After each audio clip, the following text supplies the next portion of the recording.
Está con nosotros el doctor Óscar Urbiola, expresidente del Tribunal Constitucional. Doctor Urbiola, buenas noches, gracias por estar aquí. Jaime, buenas noches. A ver, hay dos temas en concreto. Lo que ha dicho el doctor Blume hoy día y lo que ha arrojado la Comisión de Venecia. Primero, lo que dice el doctor Blume. ¿Qué le parece? Usted ha sido presidente del TC, entonces podemos ir desgajando cada una de las cosas que ha anunciado hoy. Primero, el pedido de incorporación al señor Gonzalo Ortiz de Ceballos al TC. Dice que es su deber llevar el asunto al Pleno. Pese a que existen, según una carta enviada por 3 integrantes de la Comisión Permanente al doctor Blume, en la que, referido el caso del señor Ortiz de Ceballos, dicen que su elección no es firme, pues existen 2 recursos presentados sobre la votación. ¿Debe el doctor Blume atender este caso en el Pleno del TC? ¿Es, como dice, su deber llevar el asunto al Pleno? Sí, deber, sí, de llevar al Pleno. Él no va a tomar la decisión. Quien va a tomar la decisión es el Pleno. Antes quiero pronunciarme sobre lo que ha hecho el doctor Blume hoy día. Me parece lo más acertado, lo más adecuado, y no solamente por el contenido de su intervención esta mañana, sino por la forma como lo ha hecho, con la firmeza que debe tener un magistrado del Tribunal Constitucional para hacer frente a todas aquellas insinuaciones que se hacen respecto a la competencia que tiene el Tribunal Constitucional para resolver un conflicto entre 2 poderes del Estado. Y ha habido insinuaciones en el sentido de que es el pueblo el que va a definir a través del voto, pero antes hay una situación que está en juego, que es sobre si la cuestión de confianza denegada fácticamente o... Ahora vamos a ir a eso, Sí, y si la convocatoria de elecciones y si la disolución del Congreso está ajustada a la Constitución, que tienen que merecer un pronunciamiento por el Tribunal Constitucional, que es el órgano encargado de resolver los conflictos constitucionales. No puede haber ningún peruano que dude de esa capacidad y de esa competencia. Si el Tribunal Constitucional así es, dice, como les preguntaba, bueno, Mauricio Mulder es político, usted ha sido presidente del TC y es abogado constitucionalista. Y defiendo solamente esa institución. Pregunta, es decir, todas las instituciones de democracia. Si el Tribunal Constitucional dice en su resolución lo que hizo el señor Vizcarra se ajusta a la Constitución. Así es. Ese es el dicho del máximo intérprete de la Constitución. O sea, se acabó la controversia. Se acabó la cosa. Así es. Así de fácil. Así de fácil. Ya. Estamos en un Estado de Derecho. Ahora, los tribunos del TC, ¿cuáles son los criterios que tienen? Y esto me gustaría que nos ayude para que el público también comprenda que estar en los zapatos de un magistrado, sobre todo ahora, no debe ser sencillo. Le digo, a ver, ¿cuál es la valoración? Es decir, ustedes revisan las leyes, revisan la Constitución. Las leyes, la Constitución. Por eso, revisan la Constitución, revisan el artículo 135 y los relacionados. Toman en cuenta también, como este caso, además que es un caso sui generis, ¿toman en cuenta que existe ya un calendario electoral en marcha o no? Bueno, ahí estás insinuando de que hay una competencia de otro órgano. Estoy preguntando, no estoy insinuando nada. No, pero es que cuando me pones el tema de que ya hay un inicio de elecciones... Es que ya hay, pues, está convocado por el jurado. Ahí entramos al tema de la autonomía del Poder Electoral, que es un órgano autónomo. ¿Correcto? Que ha convocado elecciones. Que ha convocado elecciones sobre la base, o en todo caso, el mandato de un decreto supremo que está cuestionado también. Por eso, entonces, ¿cuál sería el camino? El Código Procesal Constitucional establece que los actos, ¿no?, que son declarados nulos porque han sido dictados por un órgano incompetente o por un órgano que no tiene las atribuciones para eso o por el cual no se han reunido las formalidades que exige la Constitución, podría anularlos. ¿Y qué cosa genera la nulidad? La no existencia del acto. Y si no hay acto de disolución y no hay acto de convocatoria, no hay nada. Usted ha dicho, el Jurado Nacional de Elecciones es un poder independiente. Así es. Si el Jurado Nacional de Elecciones, como poder independiente, ha convocado elecciones, pero no puede convocar, ¿cómo puede el TC interferir en la convocatoria? Por favor, la interpretación del derecho no puede ser de manera aislada.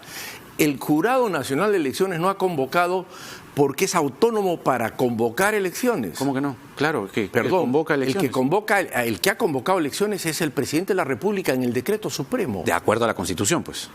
Perdón, eso está en duda, porque si fuese de acuerdo a la Constitución, tendría que estar en el supuesto del artículo 134. Y yo te pregunto a ti, y voy a hacerla de periodista, ¿ha obrado exactamente de acuerdo al artículo 134? Quiero que me respondas. Yo no soy constitucionalista. Bueno, entonces pues, pero estás omitiendo una opinión. Pero yo he escuchado un montón de constitucionalistas. Sí, muchos. Y he leído la Constitución. Esos que han salido. Y he leído la Constitución. Lo Jaime, que dice es que, ya, usted me preguntó, yo le respondo. Lo que dice el artículo 134 es que si un gabinete se le rehúsa la confianza 2 veces en un quinquenio... ¿Y tú sostienes que le han rehusado la confianza 2 veces? Yo no sostengo, yo no soy el dueño de la verdad. No sé si usted lo es, no creo. Pero Jaime... Pero lo que ha interpretado... Ahí voy, pues, les voy a preguntar... La controversia constitucional radica en lo siguiente, y usted lo sabe bien, y el público que ve todas las noches el programa lo sabe. Aquí se rehusó la confianza, es lo que dice la sustentación del Ejecutivo, cuando la cuestión de confianza, que según otro artículo de la Constitución tiene que atenderse primero, no se atendió. Y usted lo sabe bien. Pero perdón, mira Jaime, es que lamentablemente pues ese es el tema de fondo. Esa es la madre del cordero. ¿Se ha rehusado la confianza? Yo digo categóricamente que no. ¿Y sabes por qué? Dígame. Porque simple y llanamente no se han cumplido las formalidades que exige la ley, y con mayor razón la Constitución y el reglamento del Congreso, para que se pueda afirmar que la voluntad de un órgano colegiado como es el Congreso de la República se haya manifestado de manera indubitable. Cuando el artículo 133 que tú mencionas y que mencionan también quienes sostienen esto, dice rehusar, y rehusar significa un comportamiento esquivo, sí. Exactamente, eso no lo tienes que interpretar en los términos del artículo 134, porque el artículo 134, te voy a leer al artículo 134 para que se puedan ubicar. Mira lo que dice el artículo 134. El presidente de la República está facultado para disolver el Congreso si éste ha censurado o negado, recalco, negado su confianza a 2 consejos de ministros. Este es el artículo que se aplica, no el artículo 133. Le entrego un artículo más. Vamos, el 105. El 105. Acá está, yo lo tengo. ¿Ya? Ahora lo leo léelo. Ningún proyecto de ley puede sancionarse sin haber sido previamente aprobado por la respectiva comisión y también ahora, salvo excepción señalada en el reglamento del Congreso. ¿Tienen preferencia del Congreso los proyectos enviados por el Poder Ejecutivo con carácter de urgencia? ¿Qué hizo el... Te voy a decir Jaime. No, quiero preguntar. ¿Sí? ¿Qué hizo el señor Olechea? No hizo caso a este artículo 105 de la Constitución. Yo te pregunto a ti, ¿qué significa la preferencia para un proyecto del Ejecutivo?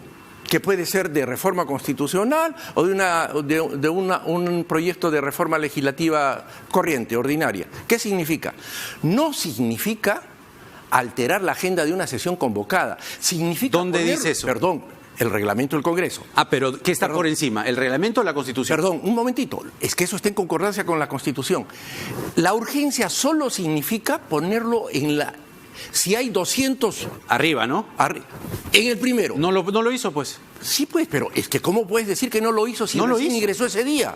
Pero no lo hizo. Pero perdón, es que eso no significa que lo tenía que tratar en la misma sesión. Artículo 129 Jaime, de la Constitución. Te digo una cosa, es que, por favor, entiéndeme. Por eso, pero es que estaba previamente incompleto lo que dice usted. No. Sí, mire, artículo 129 de la Constitución, para enriquecer el debate. Claro.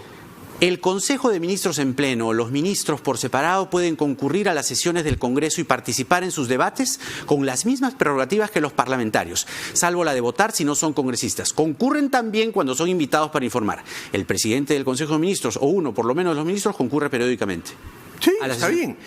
Pero se burlaron de este artículo de la Constitución. Jaime, eso no significa que un ministro, por más que tenga la prerrogativa que señala el 129 y que el señor del Solar lo invocó al momento, no, perdón, ese ha sido un grave error. Le la puerta. No, perdón, yo no defiendo a las actitudes del Congreso. Una pregunta muy simple. Déjame terminar. No, pero por eso, esto, lo que hizo el Congreso el 30 de septiembre, de trancarle la puerta. Muy malo. Fue contra ese artículo, ¿no? Muy malo. Fue inconstitucional, pues. Bueno, pero esa es otra cosa. No, pero yo quiero saber si es constitucional o no constitucional. No es, pues. No es. Ya. Ni además democrático.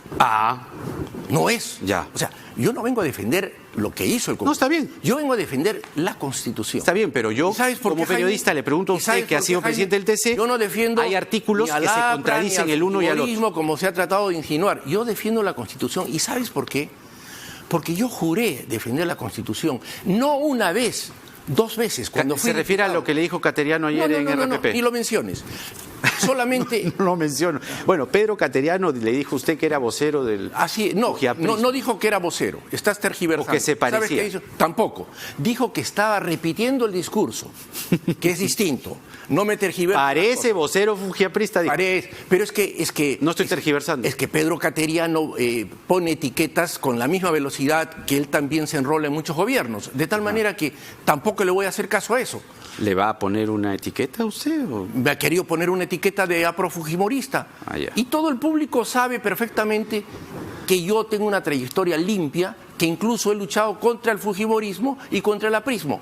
Por eso es que no merecí los votos del aprismo en mi elección como magistrado del Tribunal por eso justamente, a la luz de su trayectoria, Jaime, aquí uno tiene me sorprende que usted no desarrolle mirando el espectro completo, el artículo que yo le acabo de citar, el 105. ¿Cómo es que no tiene preferencia del Congreso la preferencia de confianza? Jaime, pero entiéndeme, la preferencia es para que se trate primero sin obviar los trámites que son obligatorios. ¿Y cuáles son los trámites obligatorios? Comisiones. ¿Se puede exonerar? Claro que sí. Acuerdo de la Junta de Portavoces. Según Acción Popular, el acuerdo de la Junta de Portavoces ese 30 de septiembre era atender primero la confianza. ¿Qué hicieron en la práctica? Le trancaron la puerta, no sé. ¿no? Lo encerraron, Gino Costa le tuvo que prestar el escaño. El asunto es que así se haya exonerado del trámite de comisiones por la Junta de Portavoces, tenía que pasar de todas maneras al debate en el Pleno y a su aprobación en el Pleno. No se hizo, pues. Sí, pero no se puede hacer en un día, pues. ¿Cómo que no? La confianza se atiende urgentemente. Perdón, esa es una cosa, la confianza. Otra, es que hay 2 procesos ahí. Una cosa es la confianza, Jaime. Mira, es que si no entiendes... sí entiende. Si no se entiende... Si no, este artículo de la Constitución dice que los proyectos enviados por el Ejecutivo tienen carácter de urgencia... ¿Pero quién niega eso? La realidad del 30 de septiembre. Nadie lo niega. La confianza, Jaime, tienes la que tiraron hacia abajo. La confianza no significa aprobación express. La urgencia no significa aprobación express. La urgencia significa darle preferencia en el trámite. Eso es práctica parlamentaria aquí y en todas partes del mundo. ¿No fue una elección express la elección del señor Gonzalo Ortiz de Ceballos? Ese es otro error. Si tú lees el artículo que yo escribí en El Comercio el lunes, vas a compartir la opinión que yo expresé en ese artículo, en el sentido de que el Congreso no debía de llevar adelante la votación ese día y diferirla para dar, y te lo dije aquí en tu programa también, sí, recordarás, por supuesto. Lo dije, el Congreso debería transparentar, debería dar la oportunidad de tachas, aún en el proceso de invitación, teniendo en cuenta que el Congreso, antes que se apruebe la ley, el proyecto de ley, que es una ley, un proyecto bueno, de motu propio y en uso de esa soberanía que no hay que violar, pudo haberlo hecho. Pero entonces, no lo hizo. Usted, grave error. No debería ser incorporado el señor Ortiz de Ceballos al TC. Yo no digo que se incorpore. No he sostenido eso y tampoco vengo a defender eso. Por eso, no debería ser incorporado. Yo creo que no, eso tiene que decidir el Tribunal Constitucional. ¿Qué lecciones deja lo que ha emitido, ha arrojado hoy la Comisión de Venecia? Porque, a ver, la Comisión de Venecia los llamaron primero para que se pronuncien sobre reforma política, cuestión de confianza y luego el adelanto de las elecciones. No esperaron siquiera, y eso... cuando menos me dirá usted que es una descortesía. Los llaman, los traen, los llevan a comer, vienen, pim, pam, pum, acá está, esto es la situación, chao, nos vemos, pum, archivan el proyecto de adelanto de elecciones. Bueno, creo que sí ha sido en todo caso una descoordinación, una descortesía, como lo calificas tú, pero en todo caso la recomendación de la Comisión de Venecia es muy importante. Y en este documento que hemos conocido esta mañana, creo que contiene aspectos importantes que van a ser insumos que va a tener en cuenta el Tribunal Constitucional para resolver esta cuestión competencial, si es que la admite, que ese es otro tema también que está en discusión, ¿no es cierto? Claro. Ahora, pero hablaba con Mauricio Mulder y coincidió conmigo. La Constitución está demostrando que es mala. Es mala, porque ¿cómo va a decir? La Comisión de Venecia termina diciendo: la Constitución no establece ninguna limitación explícita con respecto a los temas que pueden estar vinculados a una cuestión de confianza. Te voy a decir, muchos ligeramente pueden decir que la Constitución 93 es mala. Yo diría, no es la perfección, pero creo que pero falta por mejorar un montón, perdón. ¿no? Después de las mejoras que se han hecho, porque la Constitución del 93, tal como salió del Congreso Constituyente Democrático, era una constitución semántica, que era el disfraz de una dictadura, ¿no es cierto? Después se le hicieron una serie de mejoras y es una constitución bastante aceptable. El capítulo económico a mí me parece lo mejor y es lo que no me refería al capítulo económico, me refería a todo esto de la sucesión, la vacancia, voy a esto, Jaime, déjame la disolución. Voy a esto. Las constituciones no son reglamentaristas. Las constituciones son normas de principios generales, muy abstractos, podríamos decir, y necesitan obviamente un intérprete que es el Tribunal Constitucional para hacerlas aterrizar, para concretizarlas. Porque si la Constitución se pusiera en la situación de tener que reglamentar qué cosa puede plantearse como cuestión de confianza y qué no, entraríamos a un vademecum interminable. El jueves 17 Entonces, va a ser un día las constituciones tremendo. por eso necesitan un intérprete, porque son normas de alto nivel de abstracción de principios generales.